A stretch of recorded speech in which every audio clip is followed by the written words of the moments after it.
शुक्लाम्बरधरं विष्णुं शशिवर्णं चतुर्भुजं प्रसन्नवदनं ध्यायेत् सर्वविघ्नोपशान्तये। गुरवे सर्वलोकानां विशजे भवरोगिणां निधये सर्वविद्यानां दक्षिणामूर्तये नमः। जन्माद्यस्य यतोऽन्वयादितरतश्चार्तेष्वभिज्ञस्वराट् तेने ब्रह्महृदाय आदिकवये मुह्यन्ति यत्सूरयः। तेजो वारिमृदां यथा विनिमयो यत्र त्रिसर्गो मृषा धाम्ना स्वेन सदा निरस्तकुहकं सत्यं परं धीमहि।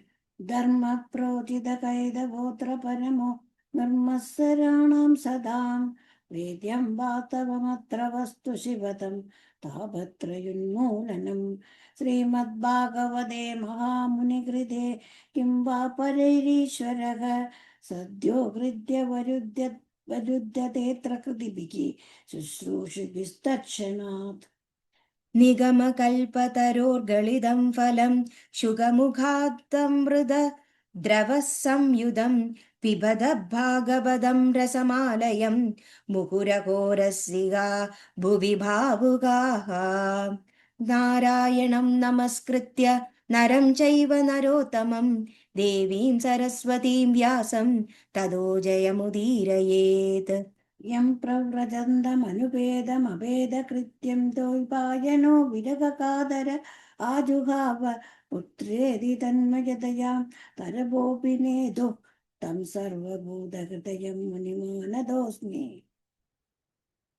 यस्वानुभावमखिलश्रुतिसारमेकम् आध्यात्मदीपमतितीर्षतां तमोन्तं संसारिणां करुणयाः पुराणगुह्यं तं व्याससूनुमुपयामि गुरुं मुनीनाम्।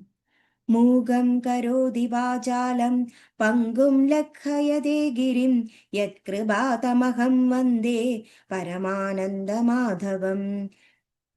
यं ब्रह्मा वरुणेन्द्ररुद्रमरुदस्तुन्वन्ति दिव्यैस्तवैः वेदैः साङ्गपदक्रमोपनिषदैः गायन्ति यं सामगाः ध्यानावस्थिततत्यतेन मनसा पश्यन्ति यं योगिनः यस्यान्तं न विदुःसुरासुरगणा देवाय तस्मै नमः। कोमलं कूजयन् वेणुं श्यामलोऽयं कुमारगः वेदवेद्यं परं ब्रह्म भासदां पुरदो मम। भूधर्महद्भिर्य इमा पुरो विभु नर्माय सेदे यदमूचु पूरुषः युङ्क्ते गुणान् षोडश षोडशात्मकः सोऽलं प्रशिष्ट भगवान् वदांस मे। सच्चिदानन्दरूपाय विश्वोत्पत्त्यादिहेतवे तापत्रयविनाशाय श्रीकृष्णाय वयं नुमः। श्रीहरे नमः। गोपिका जीवनस्मरणं गोविन्द गोविन्द। ओम नमो भगवते वासुदेवाय। श्रीमद्भागवतमाहात्म्यं कृष्णं नारायणं वन्दे कृष्णं वन्दे व्रजप्रियं कृष्णं देवायनं वन्दे कृष्णं वन्दे प्रदासुदम्। अथ प्रथमोऽध्यायः। सच्चिदानन्दरूपाय विश्वोत्पत्त्यादिहेतवे तापत्रयविनाशाय श्रीकृष्णाय वयं नमः।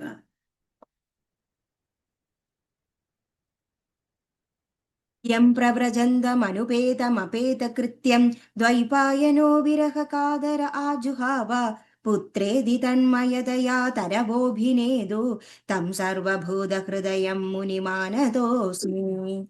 नैमिषेषूतमासेनम् अभिवाद्य महामतिं कदा कदामृतरससास्वादकुशल शौनको अब्रवीत्। शौनक उवाच अज्ञानन्द्वादविध्वंस कोटिसूर्यसमप्रभ सूदाख्याहि कथासारं मम कर्णरसायनम्। भक्तिज्ञानविरागाप्तो विवेको वर्धते महान् मायामोहनिरासच्च वैष्णवै क्रियते कदम्। इह घोरे कलौ प्रायो जीवश्चासुरतां गतः क्लेशाक्रान्तस्य तस्यैव शोधने किं परायणम्। श्रेयसां यद्भवेत् श्रेय पावनानां च पावनं कृष्णप्राप्तिकरं शश्वत् साधनं तद्वदाधुना चिन्तामणिर्लोकसुगं सुरद्रुस्वर्गसम्पदं प्रयच्छति गुरुप्रीदो वैकुण्ठं योगिदुर्लभम्। सूत उवाच प्रीतिशौनकचित्ते ते कृतो वच्मि विचार्य च सर्वसिद्धान्तनिष्पन्नं संसारभयनाशनम् भक्त्योखवर्धनं यच्च कृष्णसन्तोषहेतुकं तदहं तेऽभिधास्यामि सावधानतया शृणु। कालव्यालमुखग्रासत्रासनृणाशकेतवे श्रीमद्भागवतं शास्त्रं कलोकीरेण भाषितम् एतस्मादपरं किञ्चिन् मनःशुद्ध्यै न विद्यते जन्मान्तरे भवेत् पुण्यं तदा भागवतं लभेत्। परीक्षिते कदां वक्तुं सभायां संस्थितेषु के सुधाकुम्भं गृहीत्वैव देवास्तत्र समागमन् शुगं नत्वा वदन् सर्वे स्वकार्यकुशलासुराः कथासुधां प्रयच्छस्व गृहीत्वैव सुधामिमाम्। एवं विनिमये जाते सुधाराज्ञा प्रपीयतां प्रभास्यामो वयं सर्वे श्रीमद्भागवतामृतम् क्व सुधा क्व कथा लोके क्व काज क्व मणिर्महान् ब्रह्मराधो विचार्यैवं तदा देवान् जहासस। अभक्तांस्तांश्च विष्णाय न ददौ स कथामृतं श्रीमद्भागवती वार्ता सुराणामपि दुर्लभा राज्ञो मोक्षं तथा वीक्ष्यं पुराधादापि विस्मितः सत्यलोके तुलां बद्ध्वा तोलयः साधनान्यजः। लघून्यन्यानि जातानि गौरवेण इदं महत् तदा ऋषिगणाः सर्वे विस्मयं परमं ययो मेनिरे भगवद्रूपं शास्त्रं भागवतं कलौ पठनाश्रवणात् सद्यो वैकुण्ठः फलदायकम्। सप्ताहेन श्रुतं चैतत् सर्वदा मुक्तिदायकं सनकादे पुरा प्रोक्तं नारदाय दया परैः यद्यपि ब्रह्मसम्बन्धात् श्रुतमेतत् सुरर्षिणा सप्ताहश्रवणविधि कुमारैस्तस्य भाषितः। सौनक उवाच लोकविग्रहमुक्तस्य नारदस्य स्थिरस्य च विधिश्रवे कुतः प्रीतिः संयोगः कुत्र तैः सह सूत उवाच अत्र ते कीर्तयिष्यामि भक्तियुक्तं कथानकं शुकेन मम यत् प्रोक्तं रहस्यं विचार्य च। एकदा विशालायां चत्वारा ऋषयो मलाः तत्सङ्गार्थं समायाता तदृशुस्तत्र नारदम् कुमारा ऊजुः कथं ब्रह्मन् दीनमुखः कुतश्चिन्तातुरो भवान् त्वरितं गम्यते कुत्र कुतश्चागमनं तव। इदानीं शून्यचित्तोऽसि यदवित्तो यदा जनक तवेदं मुक्तसङ्गस्य नोचितं वद कारणम् नारद उवाच अहं तु पृथिवीं यादो ज्ञात्वा सर्वोत्तमामिति पुष्करं च प्रयागं च काशीं गोदावरीं तथा हरिक्षेत्रं कुरुक्षेत्रं श्रीरङ्गं सेतुबन्धनम् एवमादिषु तीर्थेषु भ्रममाण इतस्ततः नापश्यं कुत्रचिच्चर्म मनः सन्तोषकारकं कलिना धर्ममित्रेण धरेयं भादिदाधुना। सत्यं नास्ति तपः शौचं दयादानं न विद्यते उदरं भरिणो जीवा पराकाकूटभाषिणा मन्दासु मन्दमतयो मन्दभाग्याह्युपद्रुताः पाकण्ठनिरता सन्दो विरक्ता सपरिग्रहाः। करुणे प्रबुधा गेहे श्यालको बुद्धिदायकः कन्या विक्रयणे लोपात् दम्पतीनां च कल्कनम् आश्रमाय वनैरुद्धा तीर्थानि सरिदस्तदा देवतायदनान्यत्र दुष्टैर्नष्टानि भूरिशः। न योगी नैव सिद्धो वा न ज्ञानी सत्क्रियो नरः कलितावानलेनाद्य साधनं वस्मदां गदम् अट्टशूला जनपदाः शिवशूला द्विजादयः कामिन्यः केशशूलिन्यः सम्भवन्ति कलाविह एवं पश्यन् कलेर्दोषान् पर्यटन्नवनीमहं यामुनं तडमापन्नो यत्र लीला हरेरभूत् तत्राश्चर्यं मया दृष्टं श्रूयतां तमुनीश्वराः एकादुत्तरुणी तत्र निषण्णा खिन्नमानसा वृद्धौ द्वौ पतितौ पार्श्वे निःश्वसन्तावचेतनौ शुश्रूषन्ति प्रबोधन्ति युदधि च तयो पुरः दशदिक्षु निरीक्षन्ति रक्षितारं निजं वपुः बीजमाना शतस्त्रीभिर्बोध्यमाना मुहुर्मुहुः दृष्ट्वा दुराद्यतः सोऽहं कौतिकेन तदन्तिकं मां दृष्ट्वा चोत्थिता बाला विह्वला चाम्रवीध्वचः बालोवाच भो भो साधो क्षणं तिष्ठ मच्चिन्तामविनाशय दर्शनं तव लोकस्य सर्वथा खहरं परम् बहुधा तव वाक्येन दुःखशान्तिर्भविष्यति यदा भाग्यं भवेद् भूरि भवदो दर्शनं तदा नारद उवाच कासि त्वं का विमौ चेमा नार्यका पद्मलोचनाः वद देवी सविस्तारं स्वस्य दुःखस्य कारणम् बालोवाच अहं भक्तिरिति ख्याता इमौ मे तनयौ मदौ ज्ञानवैराग्यनामानौ कालयोगेन जर्जरौ गङ्गाद्या सरिदश्चेमा मत्सेवार्थं समागताः तदापि न च मे श्रेयः सेविताय सुरैरपि इदानीं शृणु मद्वार्तां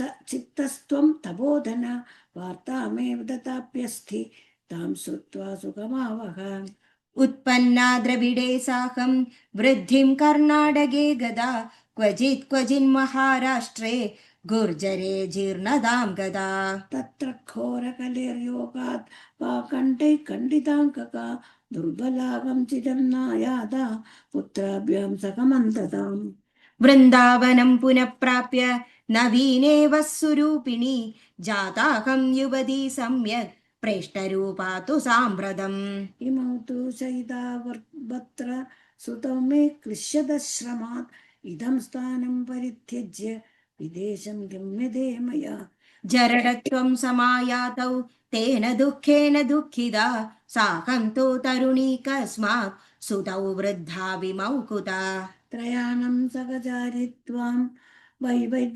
वैपरीत्यं कुतस्थितं खडदे जरडा माता तरुणौ तनयाविति अधः शोचामि चात्मानं विस्मयाविष्टमानसा वदयोगनिधे धीमन् कारणं चात्र किं भवेत् नारद उवाच ज्ञानेनात्मनि पश्यामि सर्वमेतत्तवानके सविषादः त्वया कार्यो हरिष्यं ते करिष्यति सूत उवाच क्षणमात्रेण तज्ज्ञात्वा वाक्यमूचे मुनीश्वरः नारद उवाच शृणुष्वावहिता बाले युगोऽयं दारुणः कलिः तेन लुप्तसदाचारो योगमार्गस्तपांसि च जना अद्यासुरायन्दे शाट्यदुष्कर्मकारिणः इह सन्दो विषीदन्ति प्रहृष्यन्ति ह्यसाधवः दत्ते धैर्यं तु यो धीमान् स धीरपण्डितोऽथवा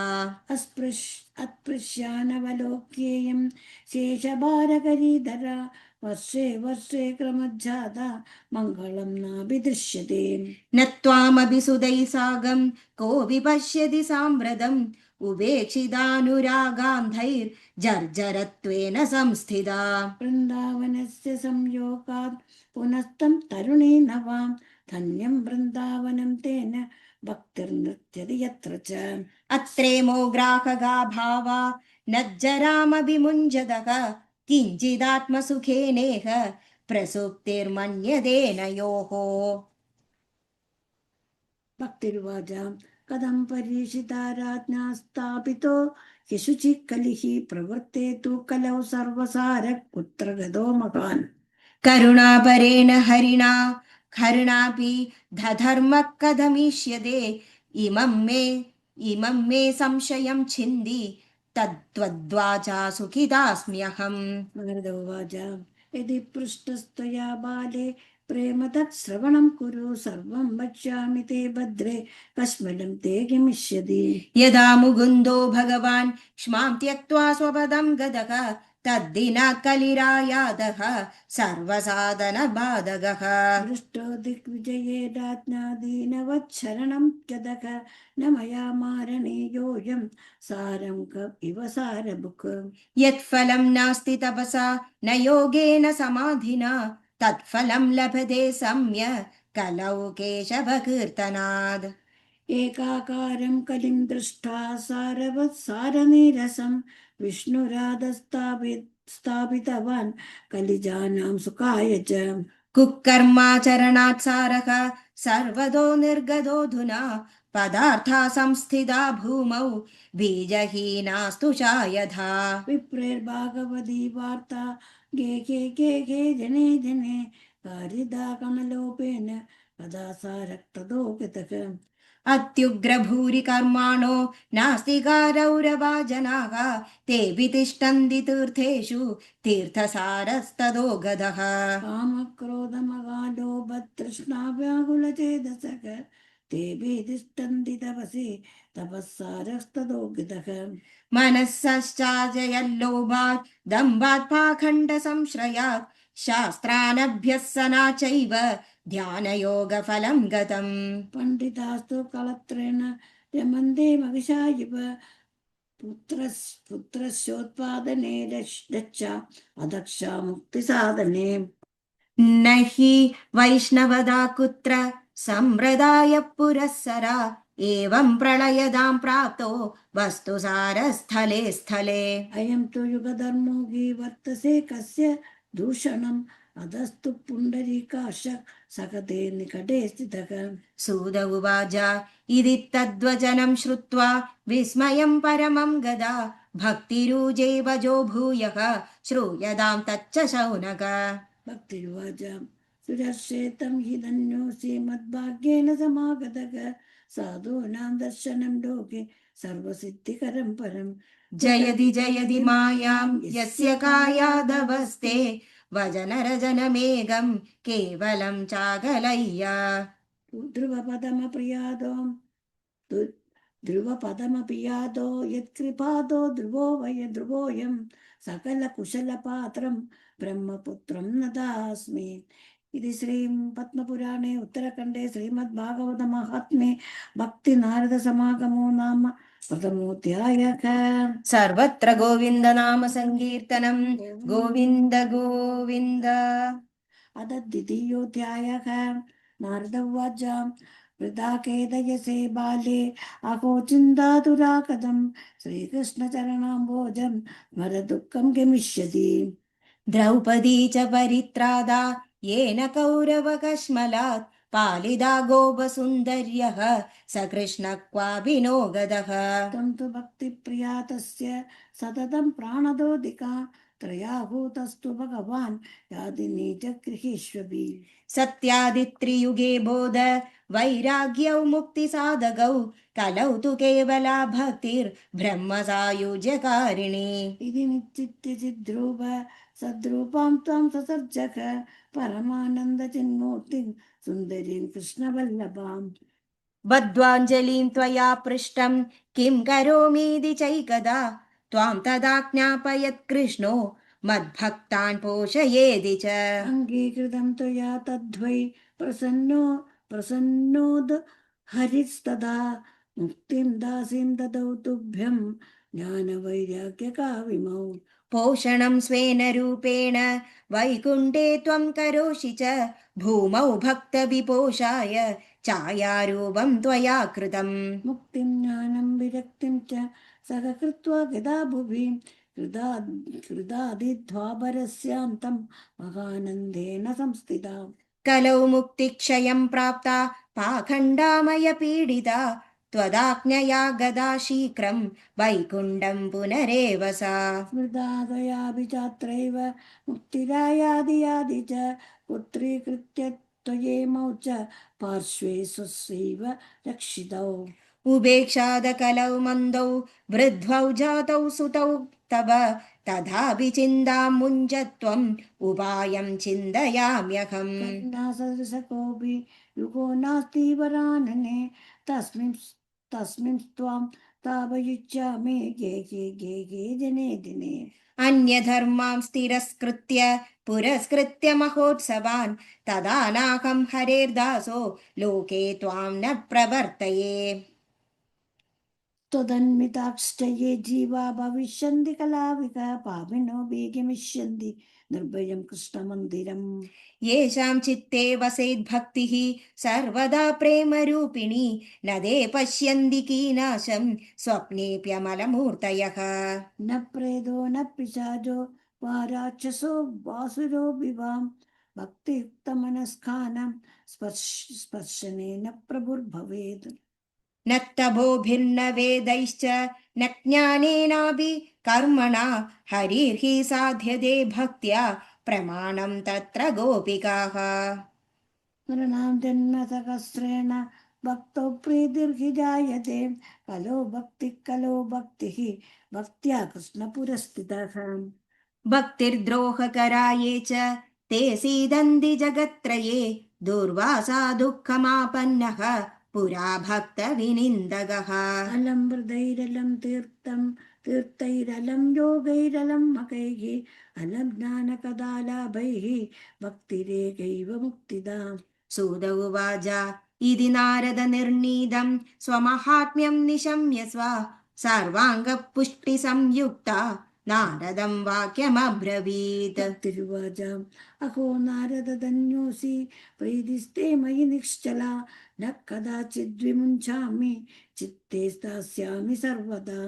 कृपालुना त्वया साधो मद्बाधा ध्वंसिताक्षणात् पुत्रयोश्चेतना नास्ति ततो बोधय बोधय। सुदवाच तस्यावचः समाकर्ण्य कारुण्यं नारदो गद तयोर्बोधनमारभे कराग्रेण मर्दयन्। मुखं संयोज्य कर्णान्ते शब्दमुच्चै समुच्चरन् ज्ञानप्रबुध्यतां शीघ्रं रेवैराग्यप्रबुध्यताम्।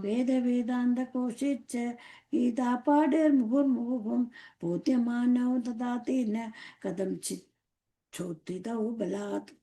नेत्रैरनवलोकन्दौ जृम्बन्धौ सालसाबुभौ भगवत्पलितौ प्रायः शुष्ककाष्ठसमागकौ।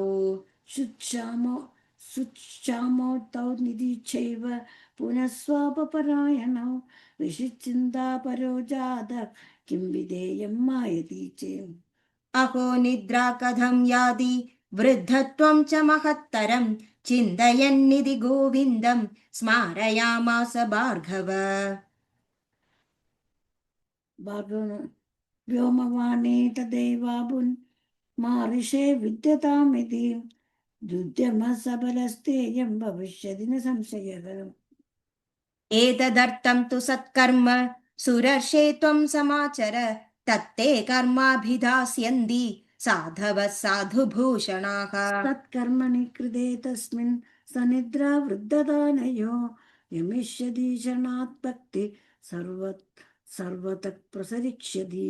इत्याकाशवजस्पष्टं तत्सर्वैरपि विश्रुतं नारदो विस्मयं लेभे नेदं न्यादमिति ब्रुवन्। नारद उवाच अनयाकाशवाण्यापि गोप्येतेन निरूपितं किं वा तत्साधनं कार्यं येन कार्यं भवेत् तयोः। क्व भविष्यन्ति सन्दस्ते कथं दास्यन्ति साधनं मयात्र किं प्रकर्तव्यं यदुक्तं व्योमभाषया। सुदोवाच तत्र द्वावपि संस्थाप्य निर्गतो नारदो मुनि तीर्थं निष्क्रम्य पृच्छन् मार्गे मुनीश्वरान्। वृत्तान्त श्रूयते सर्वैः किञ्चित् निश्चित्य नोच्यते असाध्यं केचन प्रोचु दुर्ज्ञेयमिति चापरे। मूगिभूतास्तदान्यत्तु क्रियन्तस्तु पलायितां हाहाकारो महानासीन् त्रैलोक्ये विस्मयावहम्। वेदवेदान्तकोशैश्च गीतापाठैर्विबोधितं भक्तिज्ञानविरागाणां नोदतिष्ठत्रिगं यदा उपायो नाभरोस्तीति कर्णे कर्णे जवञ्जनां योगिना नारदेनाभि स्वयं न ज्ञायते तु यत् तत्कथं शक्यते वक्तुम् इतरैरिह मानुषैः एवमृषिगणैः पृष्टैः निर्णीयोक्तं दुरासदम् तदच्छिन्तादर्यसोदबदरीवनमागतः तपक्षरामि चात्रेदि तदर्थं कृतनिश्चयः तावद्ददर्श पुरतः सनकादिमुनीश्वरान् कोटिसूर्यसमाभासानुवाजस्मुनिसत्तमः नारद उवाच इदानीं भूरिभाग्येन भवन्भिः सङ्गमो भवन् कुमारा ब्रवतां शीघ्रं कृपां कृत्वा ममोपरि भवन्तो योगिनः सर्वे बुद्धिमन्दो बहुश्रुताः पञ्चकायन संयुक्ताः पूर्वेषामपि पूर्वजाः सता वैकुण्ठनिलया कीर्तन तत्पर लीलामृतरसात्मत्त उदा मैत्रे गजीविनः हरिशरणमेवं हि नित्यं येषां मुखे वजः अधः कालसमाधिष्टा जरायुष्मान् बाधते येषां भङ्गमात्रेण द्वारपालौ हरे पुरा भूमौ निपतितौ सद्यो यत्कृपादः पुरं गतौ अहो भाग्यस्य योगेन दर्शनं भवदामिह अनुग्रहस्तु कर्तव्यो मयि दीने दयापरैः अशरीरगिरोक्तं यत्तत् किं साधनमुच्यताम् अनुष्ठेयं कथं तावत् प्रभुवन्तु सविस्तरम् भक्तिज्ञानविरागाणां सुखमुत्पद्यते कथं स्थापनं सर्ववर्णेषु प्रेमपूर्वं प्रयत्नतः कुमारौचु मां चिन्तां कुरुं देवर्षे हर्षं चित्ते समावह उपाय सुखसाध्यो तत्र वर्तते पूर्व एव हि अहो नारद धन्योऽसि विरक्तानां शिरोमणिः सदा श्रीकृष्णदासानाम् अग्रणीर्योग्यभास्करः त्वयि चित्रं न मन्तव्यं भक्त्यर्थम् अनुवर्तिनि खडते कृष्णदासस्य भक्ते संस्थापना सदा ऋषिभिर्बहवो लोके प्रकटीकृताः श्रमः साध्याश्च ते सर्वे प्रायः स्वर्गफलप्रदाः वैकुण्ठसाधकपन्थासतु कोऽप्यो हि वर्तते तस्योपदेष्टा पुरुषं प्रायो भाग्येन लभ्यते सत्कर्म तव निर्दिष्टं व्योमवाजा तु यत्पुरा तदुच्यते शृणुष्वाद्य स्थिरच्चित्तप्रसन्नधीः ज्ञानक्तभो यज्ञायोगज्ञानाक्तदा परे स्वाध्यायज्ञानयज्ञा च तेदो कर्मविसूचकाः सत्कर्मसूचको नूनं ज्ञानयज्ञस्मृतो बुधैः श्रीमद्भागवतालाभः सदुगीतशुगादिभिः भक्तिज्ञानविरागाणां तत्कोशेन बलं महत्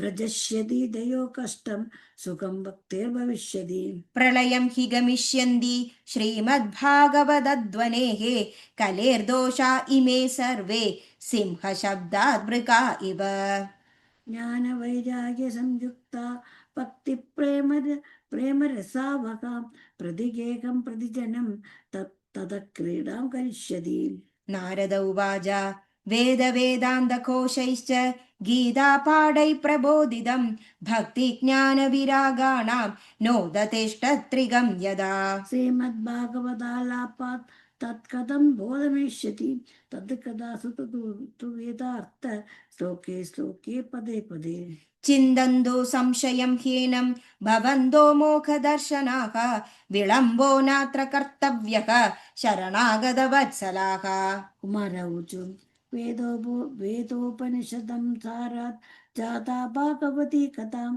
अत्युत्तमा ततो भाति पृथक् बोधं बलाकृति आमूलाग्रं रसस्तिष्ठन् आस्तेन स्वाद्यते यथा स भूयः सम्पृथग्भूतः फले विश्वमनोहरः यदा दुग्धे स्थितं सर्पिर्न स्वादायोपकल्पते पृथक् पूतं हि तद्गव्यं देवानां रसवर्धनम् इक्षूणामादिमध्यान्तं शर्करा व्याप्य तिष्ठति पृथग्भूता च सामिष्टा तथा भागवती कथा इदं भागवतं नाम पुराणं ब्रह्मसंहितं भक्तिज्ञानविरागाणां तापनाय प्रकाशितम् वेदान्तवेदसुस्नादे गीताया अभिकर्तरि परितापवदि व्यासे मुह्यत् अज्ञानसागरे तथा त्वया पुरा प्रोक्तं चतुश्लोकसमन्वितं तदीयश्रवणात् सद्यो निर्बाधो बादरायण तत्र ते विस्मयक्केन यद प्रश्नकरो भवान् श्रीमद्भागवतं श्राव्यं शोकदुःखविनाशनम्